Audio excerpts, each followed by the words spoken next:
Good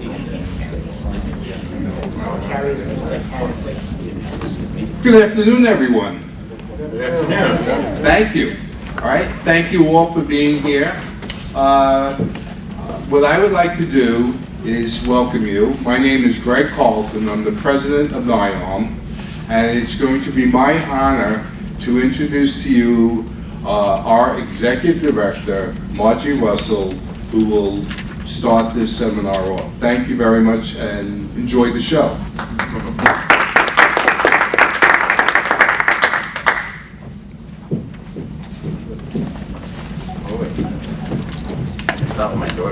Thank you very much, Greg, and welcome everyone.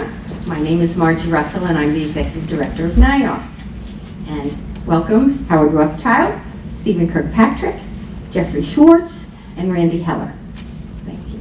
And so the title of today's seminar is The Politics, Ethics, and Legalities of Strike Preparation and how the management will deal with the workers versus the owners versus the residents versus the contractors. And so we're going to take a little different angle. Normally, each 4 years, we have the seminars on the strike preparation as it comes out from the Realty Advisory Board, as well as an update on how things are going with the negotiations.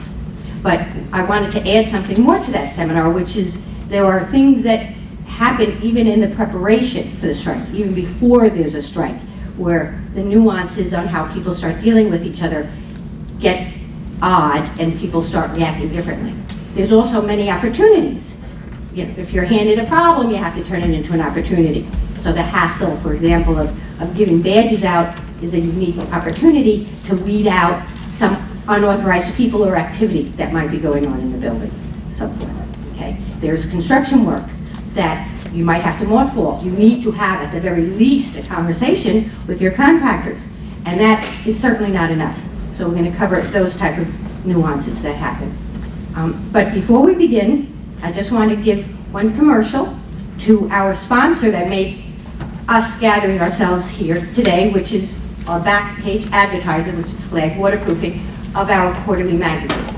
So also our magazine is a content piece, so I invite you to watch us on YouTube, because what we do is we film everything now. So our seminars are on YouTube, and we coordinate it with articles from the speakers or backup material content from the magazines. And it's actually very convenient. If you go on LinkedIn, they have a products and services page. So under NYARM, if you go under a particular seminar, you'll be able to pull up the written content as well as the audio or the video. And going back almost 12 years, we have been recording most of our sessions, but they've been sitting in my office. And so now that technology's caught up with us, I'm able to download them all, even though they're audio, they're crystal clear audio, and we're now pulling together a lot of the content material for that. So even though the last year and a half we've been doing a lot of filming, we're going back and we're reproducing all this fabulous material. Now, I would ask the speakers to introduce themselves and their firm, to give you a little minute or two on their firm. And at this point, Howard, I hand it over to you. Thank you. Welcome. Thank you. Good afternoon, and thank you all for coming. I guess first a little bit about the RAB. The RAB is a membership organization. We've been around for a little bit more than 80 years now. We were formed really in response to unions forming in New York in the early 30s, and management and ownership at that point thought that the best way to deal with unions would form one organization representing the industry, and so we ended up with that jurisdiction. Over the years, we have gotten into a mode of dealing with the union perhaps on a less acrimonious basis, and we have actually a pretty good relationship with the various locals that we deal with, including a local 32 BJ. I guess you're all here, and let me anticipate the biggest reason that you're here. I'll answer that question before it's asked. It's like Jeopardy. The answer is, I don't know whether or not there'll be a strike this time. You will hear lots of rumors. Some people will say for sure there will be, and some people will say for sure there won't be. I will tell you, they don't know, and because I don't know. And I will tell you, if anyone knew, I would know. Although on the other hand, I will also confess that if I did know, I probably wouldn't tell you anyway. So the current contract expires on Sunday, Easter Sunday this year, April 20th. I'm not sure how we ended up with that date, other than it was 4 years hence from April 20th, 2010, which is the last time we did this negotiation. There's been a changed landscape since last time. I think generally it's good that the landscape has changed. We have a totally different economy now, generally, as well as specifically in New York real estate. The last time we were in the heart of the Great Recession, it was, I think, scary for a lot of people. And nevertheless, we made a deal with the union. And we are looking to make another deal with the union. As it is, we usually do a final marathon round of bargaining that goes on for about 3 days, and no one wants it to go on for a fourth day or fifth day, etc. The contract that's going to expire is the apartment building agreement. It covers all of your building service workers, with the exception of your superintendents or resident managers. In buildings where there are 5 more employees in the building, those superintendents or resident managers are covered under a contract that expires in June, on June 20th. So those folks should continue to work and do their jobs. I was also asked about how the bargaining goes. We have in this contract what's called associational bargaining. So what will happen is the RAB appoints a negotiating committee. We have probably about 14 or 15 people on our negotiating committee. They're empowered to make a tentative deal with the union. We get that deal. That deal is then put forth to the residential part of our group, which comprises 18 directors. They'll vote on it, and then it gets ratified by the full group. There are 37 directors. Once all of that happens, we then send out information to all of our member buildings with all of the changes in the agreement. Obviously, if you have any questions, you can contact us about that. If the tentative agreement is approved by the RAB board, and it's also approved by the union rank and file, we then send you a piece of paper called an assent. If you decide you want to be bound to our agreement, you sign the assent. If you decide you don't want to be bound to our agreement, you don't sign the assent. Pretty simple. What you should understand is what we have in our agreements is what's called the most favored nations clause. So we're going to make an agreement on wages and other benefits, and it's very unlikely that the union will deviate, at least as it relates to the economic terms of the agreement, because if there's a holdout that's, let's say, not in the RAB, and they get a rate that's lower than the RAB rate, then the 3,000 buildings in the RAB get that lower rate. So it's unlikely that you'll, if you hold out, you'll be able to get a better deal on the economic terms. Are there other more esoteric terms that the union might be willing to negotiate about? Perhaps, but not usually. I think I talked a moment ago about the changed economy. There's also a changed landscape in New York City.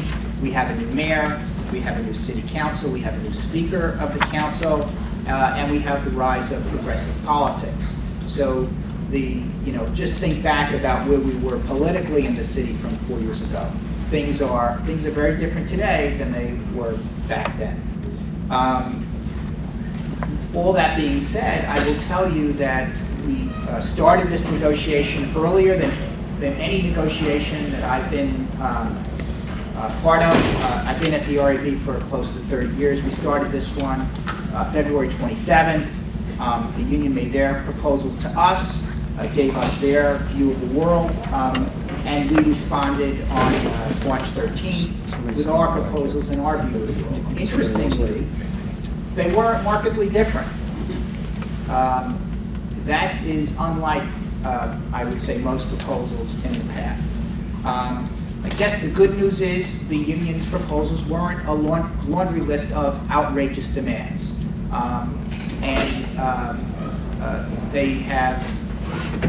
They pared their demands down from what they customarily do, and we did as well.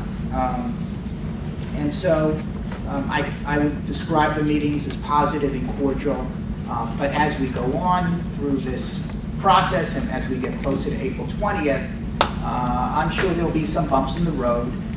There'll be some disagreements along the way, and we'll move on. I mean, ultimately, believe it or not, the proposals on both sides said that we think that the employees should get a fair and reasonable wage increase. We said that, they said that. It's hard to argue with that. Exactly how one defines fair and reasonable may be different from both sides, but in the end, I'm confident that we'll have some sort of agreement. Just to put things into perspective, as of right now, the all-in weekly wage for a 32 BJ quarter is about $44,000 a year, but the all-in cost for a 32 BJ quarter or doorman is close to $77,000 a year. That's a huge delta. And the difference between the 44 and the 77 is, of course, 33. But what makes up the 33 is about $20,000 of fund contributions, which includes the health fund, the pension fund, the training fund, the legal fund, and the 401k, which they call the SRSP. And then, in addition to that, there are up to about 49 paid days off between sick days, vacation days, holidays, personal days, and service center days. And then after that are taxes, Social Security, disability, workers' comp, etc. All that together, it's $77,000. In speaking to different groups over the last few weeks, the information I get back is people generally don't begrudge an employee making $44,000 a year. That's that's not what most people consider to be a very high rate of pay.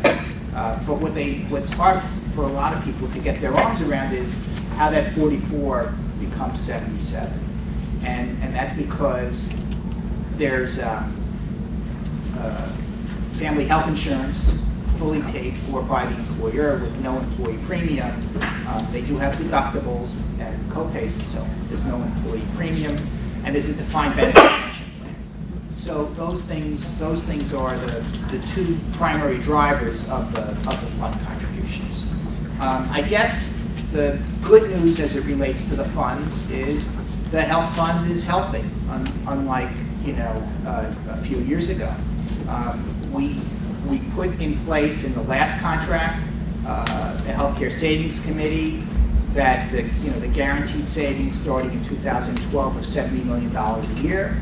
That's come to fruition.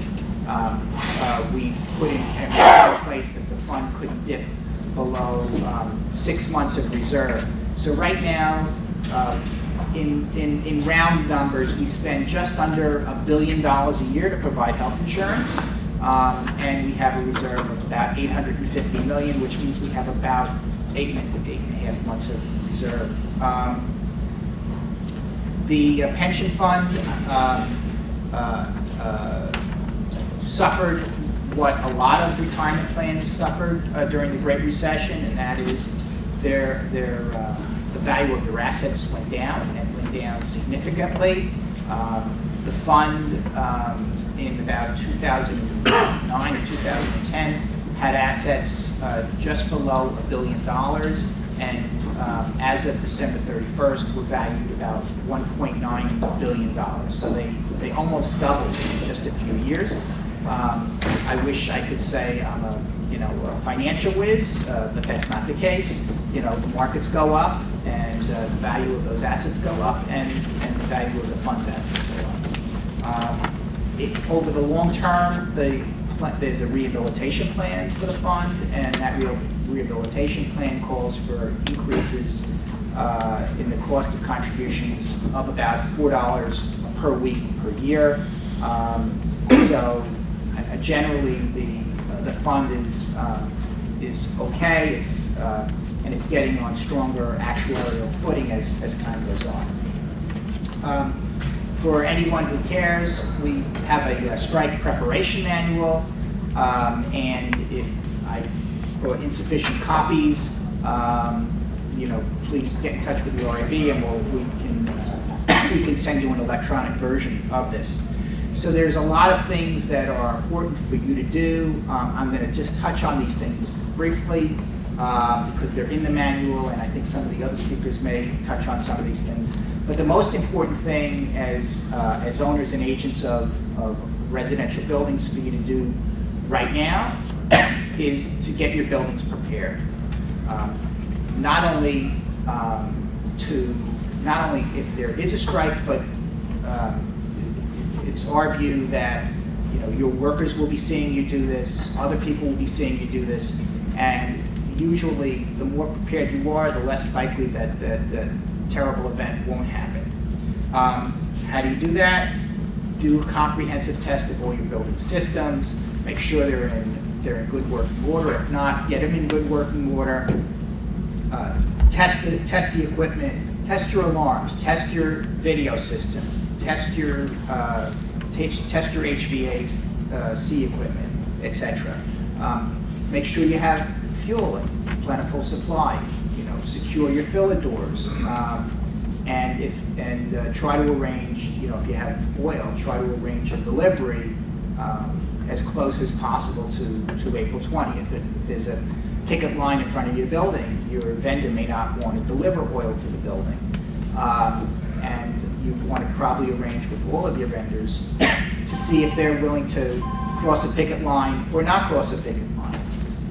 If they're not willing to cross a picket line, you may either A, want to change your vendor, or B, figure out a way to get them there when the picket line isn't there. In the past, most of the bargaining units that we have, and we represent about 3,000 apartment buildings. Typically, the picket lines are there during the day, and there's no one there in the evening or at night. So there are ways around this. Check your insurance. Look to see if you have coverage for vandalism. See if you need special coverage if your residents are operating critical equipment. You may need to train them, even if it's a half an hour, and showing them how to operate a manual elevator. And you need to know, and I would say that probably you as managers and owners will know, are you going to get sufficient volunteers to run your building? Or are you going to need to get other people to run your building?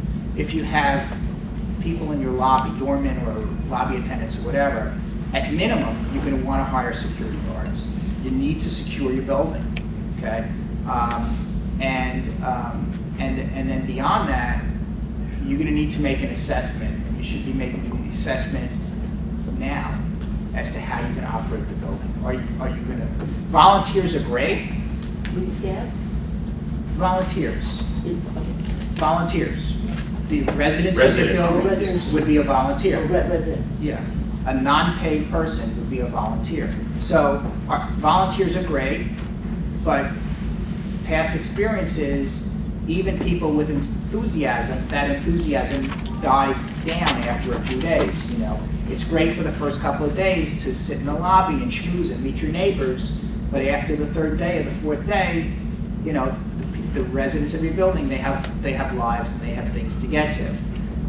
The other possibility is to not a scab, I call them a replacement worker. So you need to figure out, are you going to hire those people or not hire those people?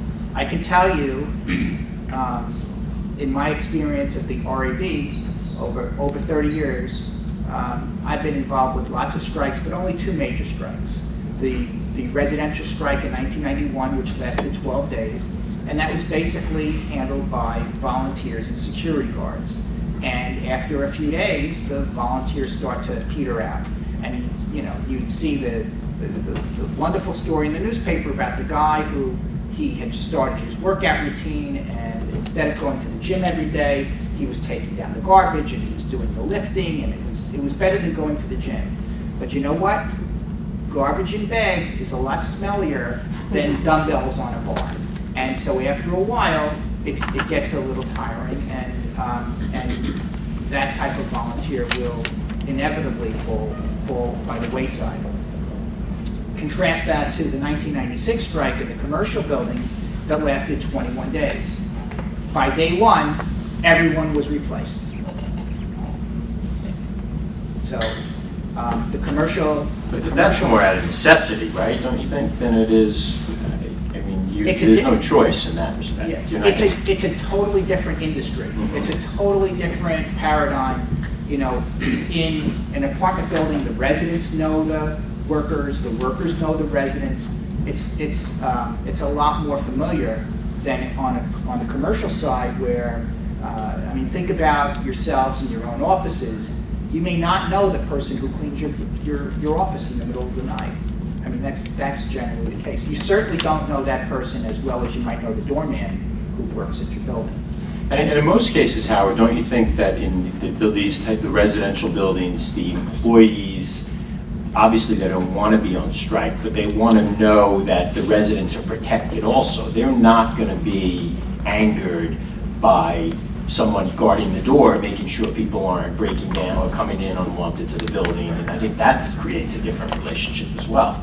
I think definitely, but I think there's a difference between hiring a guard to secure the front door and then hiring a replacement to do the work of the maintenance type work of the struck employees. Right.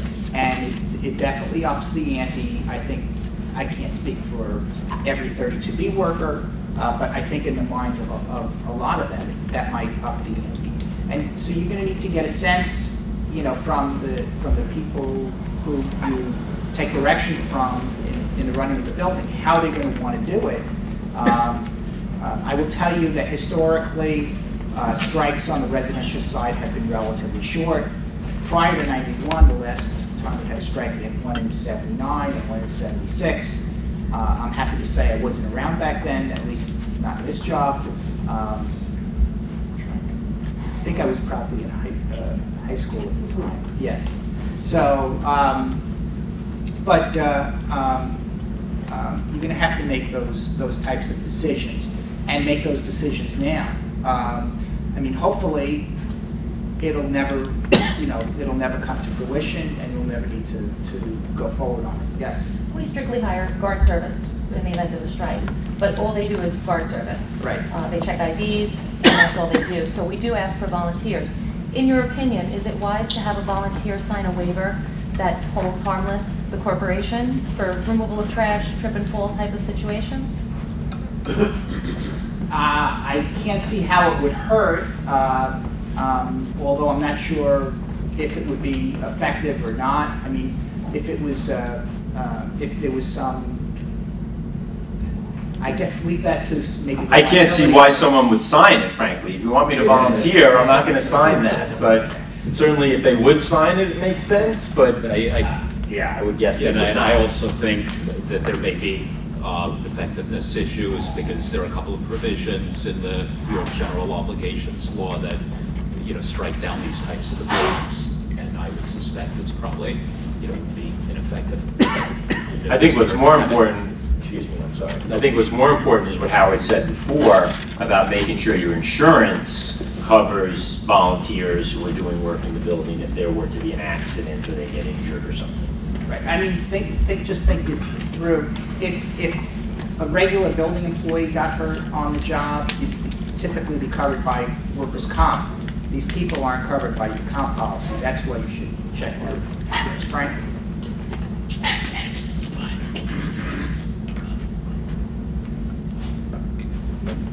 Monday the 21st, that's the contract. Yeah, so the contract expires Sunday, April 20th at midnight, leading into Monday, April 21st. So, hopefully we'll have some positive news so everyone can go on a conference. You have to provide essential services. I know one of the topics, one of the other lawyers is, to comply with the warranty of habitability. You can't simply say, whoops, there's a strike, turn your back and abdicate responsibility. You're gonna have to provide the services, or you may be faced with actions where people don't pay their rent. Yes. The pension fund at that level, is that still considered at a critical Yes. point? And is that something that's on the table, part of negotiation somehow? It's not part of the. It's not part of this negotiation. The trustees in 2010 adopted a rehabilitation plan because the fund was in critical status zone, the so-called red zone, and the plan called for increases in contributions of $4 per week per year going forward. There was an assumed rate of return of 7.5%. That's been in our assumed rate of return as long as I can remember. Obviously, since the depths of the recession, the stock market has been buoyed, and other investment assets have gotten generally returns much greater than that. So it was anticipated that we'd be out of the red zone when we adopted the plan in, I think it was 2022. Because of the returns greater than 7.5%, we're now expected to be out of the red zone in, I think, 2018. That's, again, assuming a continued rate of return of 7.5%, that the industry is stable.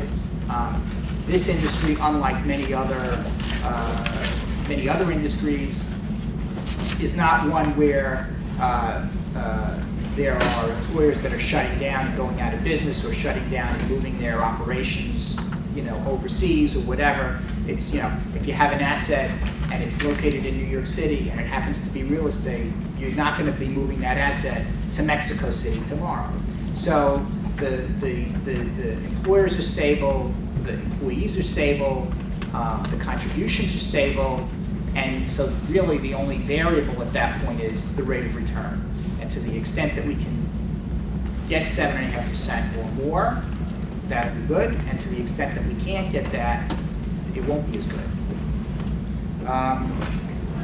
So I know there are a lot of other speakers. I'm just gonna wrap up here. Think, and it's, we have this all in the packet here, but think through all of the things that go on in the building and the work that has to get done.